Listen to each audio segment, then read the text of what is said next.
again, if the successive changes of state takes place inside the system, we can call it as a thermodynamic process.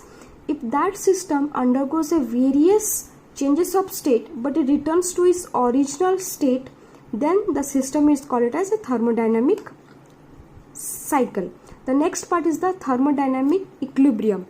A system is said to be thermodynamic equilibrium which is incapable of any spontaneous change of its microscopic properties, and it is complete balance with its surrounding.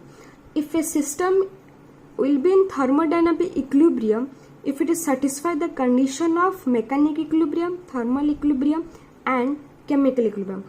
Mechanical equilibrium, that we can already know that no unbalanced forces present over there. Thermal equilibrium, that is equality of temperature, and chemical equilibrium, absence of any chemical reaction. The next is the quasi-static process. Quasi-static, already I have told you, that is having the infinite and extremely small part of the system which undergoes under the thermodynamic equilibrium. So in quasi-static process, every state has to be thermodynamic equilibrium. If the properties of system has the finite departures from the thermodynamic equilibrium path, then the process is said to be non-quasi-static process. So the best definition is that quasi-static process is the succession of the thermodynamic equilibrium. So means the thermodynamic equilibrium state means what? It has to be thermal equilibrium, mechanical equilibrium and chemical equilibrium. While in case of non-static process, the end states only represent the thermodynamic equilibrium. The next one is what are the condition of the reversible process. Then it must not have any friction, heat transfers through infinitely, temperature difference means Q is equal to mc delta T. There will be no spontaneous changes in the system and all the process has to be in irreversible process. See, the next part is the work done in moving boundary of a closed system having the quasi-static process, and we call it as displacement work.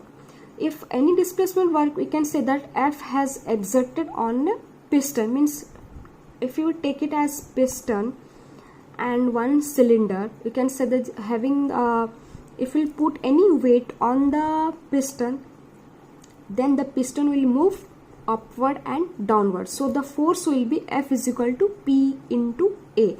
If we consider the quasi-static process, so small amount of work done will be considered. So F is equal to D differential W is equal to F into DL. DL is the change in the volume or change in the change in the displacement of the piston. So which is equal to P into A, area, that is force is equal to P into A. So you have to put the value of F is equal to P into A. So here P into A we have to substitute over here. We know that change in area or change in displacement we consider as the change in the volume also. Similarly, so a work done is equal to differential to the from the 1 to 2 P dV. In non-quasi-static process, the work done cannot be equal to 1 to 2 P dV because there is no unique value of P. So in the equation consider that W is equal to differential from 1 to 2 P into dV is valid for quasi-static process and reversible process. So any reversible process, if the work is done, then the formula will be W is equal to 1 to 2 differential from P dV. Now heat, we already know that heat is a form of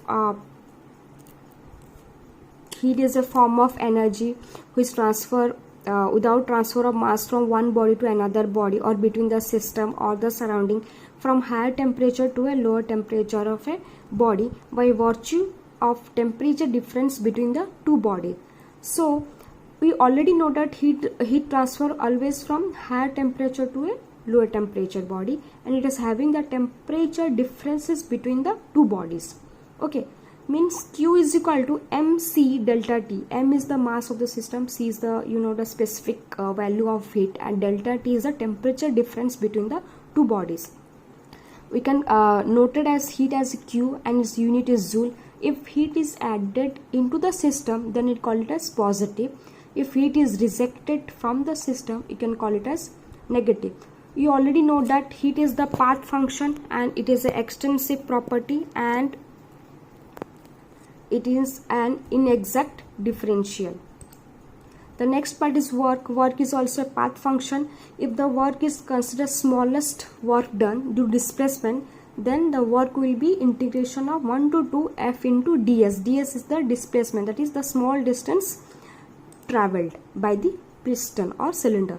Here some points difference between the heat and work. Heat can only transfer when there is a difference of temperature between the system and surrounding, while the work transfer can take place even without the change in temperature. In constant volume process, no work cannot be takes place, but heat can be transferred. So remember that in constant volume process, no work is done, but heat can be transferred. In case of work transfer, its sole effect could be raising or lowering a weight in the surrounding, but in case of heat transfer, other two effects can also be absorbed. Similarities between both heat and work, we always all know that both are boundary phenomena, both are path function, and both are inexactly differential. Next part is enthalpy. It is the total energy of the system. If the enthalpy is divided with mass, then we call it as specific enthalpy. Enthalpy is a path function. It is denoted by H and it is a property of a system. The unit of enthalpy is kilojoule and the unit of specific enthalpy, that is H, is equal to U plus PV. Here H is the enthalpy and U is the internal energy of the system, P is the pressure of the system, and V is the volume of the system. The next part is the